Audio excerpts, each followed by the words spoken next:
बिस्मिल्लाहिर्रहमानिर्रहीम, अस्सलाम वालेकुम। आज हम पढ़ेंगे सेक्सुअल रिप्रोडक्शन बैक्टीरिया के अंदर कैसे होती है। ठीक है, तो सेक्सुअल रिप्रोडक्शन का मतलब है कि दो पार्टनर्स होंगे, ऑपोजिट जेंडर के होंगे, उनके दरमियान मेटिंग होगी और उसके रिजल्ट में रिप्रोडक्शन के रिजल्ट में एक नया ऑर्गेनिज्म प्रोड्यूस होगा जो कि अपने पेरेंट्स की जो है वो उसका रिजल्ट होगा उनकी मेटिंग का। ठीक है, तो बैक्टीरिया में किस तरह से होती है? बैक्टीरिया में ज्यादातर जो सेक्सुअल रिप्रोडक्शन होती है वो जेनेटिक रिकॉम्बिनेशन के थ्रू होती है।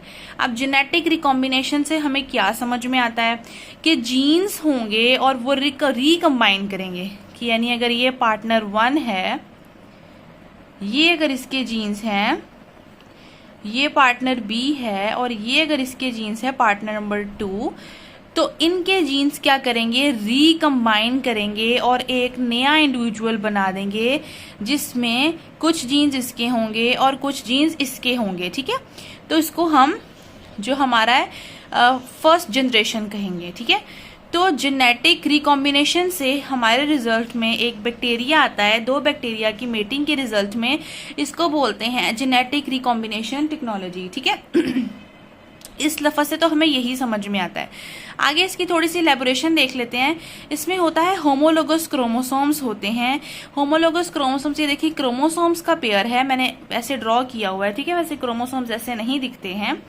तो इसमें क्या होगा, एक्सचेंज ऑफ जेनेटिक मटेरियल होगा, मटेरियल का एक्सचेंज होगा और इसके रिजल्ट में जो जीन्स होंगे वो रिकम्बाइन करेंगे और एक नया जीनोटाइप बना देंगे।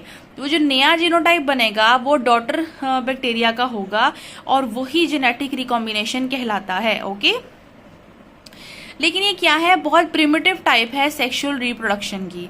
आगे क्या है, इसमें बैक्टीरियल रिकॉम्बिनेशन भी हो सकती है। बैक्टीरियल रिकॉम्बिनेशन क्या है, sales do not fuse with each other, के सेल्स आपस में फ्यूजन नहीं करेंगे। ये देखिए अलग अलग हैं, फ्यूजन नहीं हो रही है।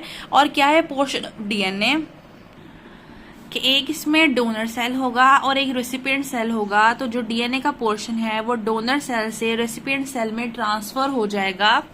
ये देखो यहाँ पर अगर मैं ये पोर्शन, ये डोनर सेल है, ये रेसिपिएंट सेल है, तो इसका कुछ पोर्शन इसके अंदर ऐड हो जाएगा जिसके रिजल्ट में एक नया बैक्टीरिया या एक नई जीनोटाइप बनेगी जिसके रिजल्ट में बैक्टीरियल कॉम्बिनेशन रिकॉम्बिनेशन होगी। ओके, तो इसमें होते हैं एंजाइम्स। ये मेन काम एंजाइम्स का है, सॉरी।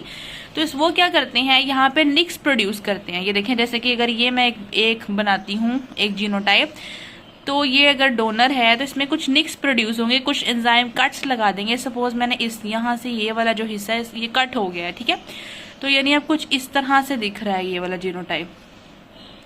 अब जो दूसरा होगा उसका अगर ये वाला जो पार्ट है सेंटर का, ये वाला जो निक्स है, ये वाला अगर यहाँ पर इनकॉर्पोरेट हो जाएगा, यानी अगर ऐसे इनकॉर्पोरेशन हो जाएगी तो ये एक नया जीनोटाइप बन जाएगा जो कि ना इसका, जो ना ये पूरी कॉपी है, जो ना ये पूरी कॉपी है, एक नई जीनोटाइप बन गई है। ठीक है, ये बात हो रही है।